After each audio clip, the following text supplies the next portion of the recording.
Hello everybody and welcome back to my channel. Today's video is going to be a beauty rewind video that will be focusing on the best and the worst foundations for 2019. Not gonna lie, I might sneak in a couple of foundations from 2018 because I can't quite remember if that's when they came out or if it was in 2019, but I'm gonna try and keep everything within the last year. If you haven't already watched my first beauty rewind video on primers, make sure you pause this video, go to the video linked up in the card section over here, watch that video, and then come on back and let's talk about foundations together.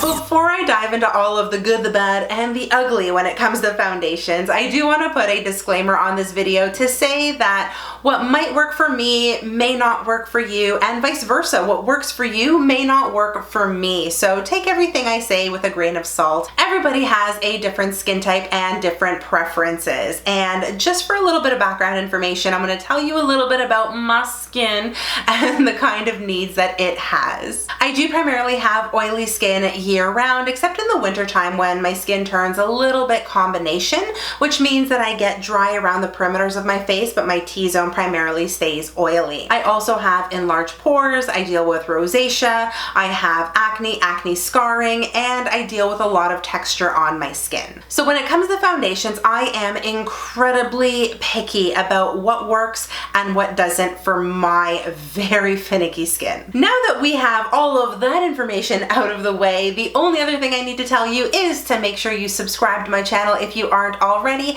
and also give this video a big thumbs up just because it really helps my channel out. The more thumbs up and engagement a video gets on YouTube, the more the platform is going to recommend it to others. So I really appreciate you taking a moment to click the thumbs up and subscribe. Alrighty, let's dive into foundations. I definitely have a lot of good ones to talk about, but I also have a lot that just didn't work for me this past year. And I figure it's always best to start off on a positive note, so let's talk about all of the great foundations that 2019 gave us. The first foundation in the best of category that we're going to talk about is this one here from Physicians Formula. This is the Healthy Foundation.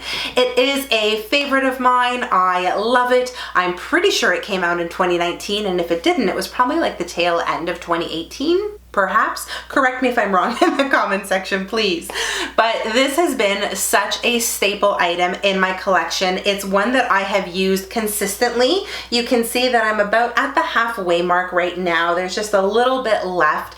And this foundation has just treated me so well. It gives me light to medium coverage primarily. It gives me a nice healthy glow when I put this foundation on. I wouldn't say this has the longest staying power. I can get about 6 to 7 hours of really solid wear with this, but after that the foundation really does start to fade on my face. It does not make my face look greasy, and it just sits really well on my skin. It doesn't accentuate any of my texture. I really love this product. The only thing I think Physicians Formula needs to do to improve this product is to change the applicator. I don't like this doe foot applicator here. I would have much rather preferred a pump. Up next is this foundation from CoverGirl. This is the TruBlend Matte Made Foundation. I think this is one of the best foundations that CoverGirl has ever come out with. I love how full coverage this is. It does such a great job of masking all of my redness, any acne or acne scarring that I have. It stays matte for a long period of time, and surprisingly, you can get a really long wear out of this particular foundation.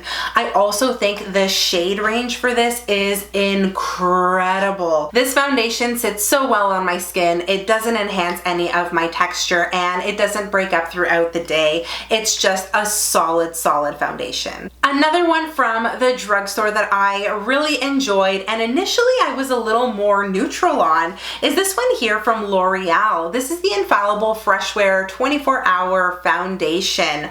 I initially tried this one on, and I was just kind of like, it's okay. Would I buy another one? Probably not. But the more I wore it, the more I fell in love with it. It's definitely not full coverage. I'd say it's probably medium to maybe buildable full if you've got the right powders that you're gonna add on top of this. But what this does for your skin is just delightful. It definitely gives you more of a satin matte finish. It doesn't cling to any texture. It doesn't enhance any dry spots. It just sits beautifully. Is this the most matte foundation? No. But can you get extended wear and can you mattify your skin with the right powder and setting spray combined with this product? Absolutely. You're just gonna have to play around with some of your favorite products to see what works and what doesn't with this particular one, but it's very blendable. I love that it has a pump and it's affordable. You can get it at the drugstore. Such a great product. And the last foundation from the drugstore that I'm gonna be talking about is this one here from Maybelline. This is the Dream Urban Cover Foundation. It does have SPF 50 in it, so the only thing I'm gonna warn you is that this might break you out. I did notice a couple of blemishes pop up after I use this, so I can't use this every single day. I do have to break up my days throughout the week. Like I can use this on a Monday and then maybe a Saturday, like give my skin a little bit of a break just so I don't notice a lot of the breakouts. But sometimes the titanium dioxide or the zinc oxide that is found in these types of foundations can irritate your skin, so just be wary of that. But all of that aside, this is such a good product. I was stunned at how beautifully this went onto my skin. It didn't cling to any dry patches. It didn't accentuate any of my textures, and it gave me such beautiful coverage that I believe, and I still do to this day, that this foundation rivals the Pat McGrath Skin Fetish. I kid you not, the formulas are so similar. Obviously, I haven't done an ingredient comparison, but they wear so well. I did do a battle of foundations with these particular foundations, so if you want to check that out, check out this card over here and you can go and view that video and see how well these two foundations played against each other. I love this foundation so much that I bought it in two colors, as I did the CoverGirl foundation. I've got two colors in that, but for this one I have Warm Nude and I also have Classic Ivory. One didn't work better than the other, but when I mix these two shades together, it comes up with my perfect color. If you can find this at the drugstore, I would highly recommend you pick it up and try it out. It's got an affordable price point and I don't think you'll be disappointed. Another foundation that I absolutely adore comes from Dior. This is the Dior Forever Matte Foundation. They did come out with two of these. One was more for luminosity and radiance, and then they also had the matte version. Obviously, I'm not gonna go for a radiant finish because I'm oily, but this matte one wears so beautifully. It looks great on my skin. Again, doesn't accentuate textures, it doesn't highlight my pores, and it does stay relatively matte. Although I'm gonna say it's not a true like super matte finish, it does have more of a satin matte finish, so it still looks pretty natural on the skin. This is definitely more expensive, but I am a huge fan of Dior complexion products. They just wear really well with my skin type, and so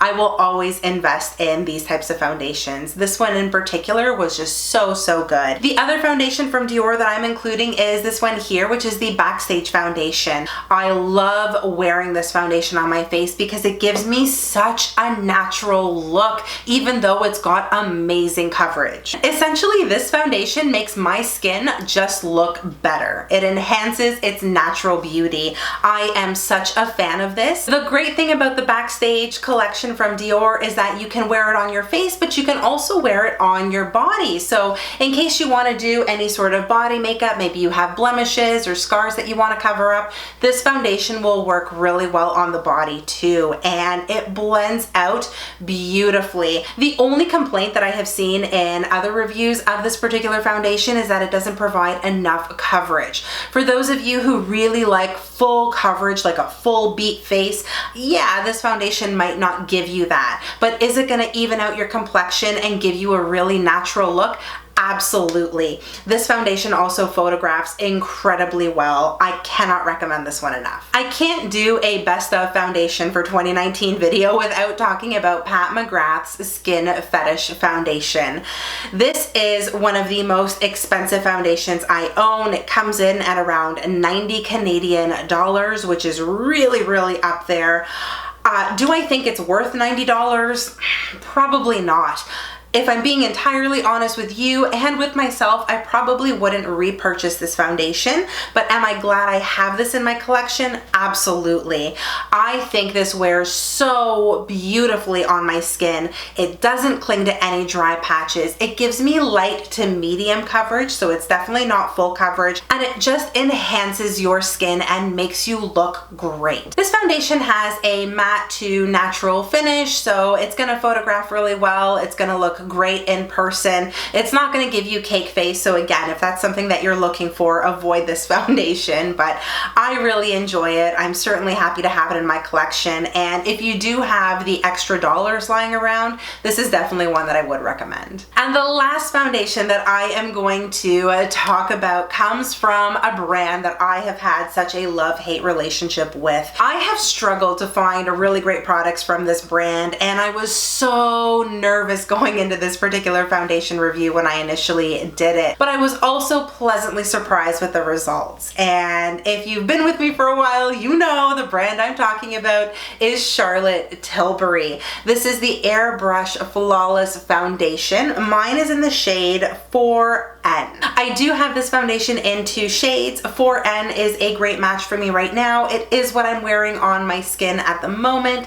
I also have the color 5N, which is what I wear when I do have a little more of a tan going on. Then it matches my body a little bit better. This foundation gives you such incredible coverage without looking cakey. It doesn't cling to dry patches. It doesn't accentuate your texture. And if something that you suffer from and something that I suffer from is having a little bit of scaliness around this area, especially in colder climates, this foundation is not going to enhance that. Obviously, exfoliate, make sure you have the best base possible to work with, and this foundation is just going to enhance your natural beauty. It is absolutely wonderful. I love the packaging, frosted glass. It does come in a pump. Such a great product, and the price point is actually pretty decent for something that is on the high-end side. I genuinely love this foundation, and it has certainly earned its spot in the best of 2019 foundations. Let's move on to the worst foundations of 2019, or at least the foundations that just didn't work out for me. And the first one I'm going to talk about is probably going to be a little controversial because I know a lot of people love it, but for me it just didn't work out. I didn't like the way it looked on my skin. And of course I am talking about this one here from Maybelline. This is the Superstay 24-Hour Wear Foundation. I remember wearing this foundation, and the minute I put it on my skin, I had difficulty blending it out. I noticed that it clung to all of my dry patches, and it enhanced my scaliness and my texture. It also enhanced my pores, even with a pore filling primer. So this one here just did not work out for me. I did like that it had a matte finish to it, but it was just a little too matte. I would have preferred it to have more of a satin matte finish so it can give a little bit of radiance, and I think at that point it would have been a little more forgiving with the dry patches that I had on my skin. So unfortunately this one did not work out for me. It's not one that I recommend to anyone who has a similar skin type to myself or deals with similar skin issues. I'm going to talk about the next 2 foundations together just because they're both stick foundations, and I just haven't had the best of luck with them recently. They're both from the drugstore. I've got the Maybelline Superstay Stick Foundation and then the L'Oreal Infallible Stick Foundation. Stick foundations, I have also learned, are just not for me. They grab onto my texture too much. They enhance my pores, even with a pore filling primer. I find they don't blend out as well as some of my other liquid foundations, even though these are pretty blendable. They're just not great for my skin type. The coverage is pretty decent, but I find the wear throughout the day just sort of disintegrates. It breaks up quite a bit. It doesn't look great, and so I have to put them in my worst of pile. This could just be a preference on my end with stick foundation, so take that with a grain of salt. And the last foundation that just didn't work for me in 2019 is this one here from Smashbox. This is the Studio Skin Full Coverage 24 24-hour wear foundation. Again, this was a foundation I really tried to like because there were so many positive reviews out there. I cannot deny how full coverage this is on one's skin. Oh my goodness, is this gonna cover up just about anything? But in terms of wear, ugh, it does not look good because it's so cakey. I tried it with a beauty oil. I used an e.l.f. facial oil that was a little more hydrating. That method ended up working okay, but probably not as best as it could. I tried hydrating primers. I tried hydrating mists. I tried hydrating throughout the day, touching up, using a little bit of the product, and I tried using a lot. Oh, it was just a disaster for me.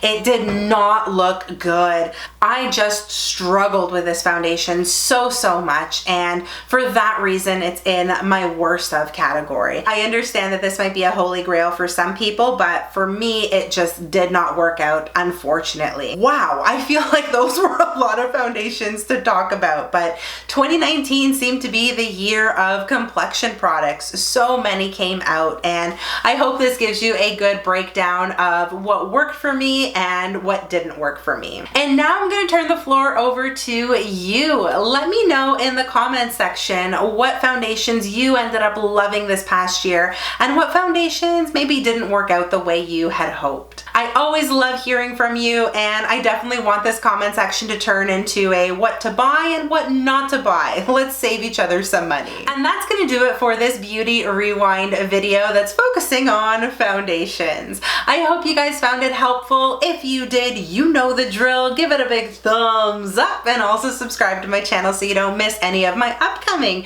beauty rewind videos. If you want to keep up with me outside of YouTube, you can always do that by following me on all of my social media, which I'm going to conveniently link for you down below. Thank you again so much for watching. I hope you are all having an amazing day no matter where you are in the world. Stay beautiful, and I will see you guys in my next video. Bye!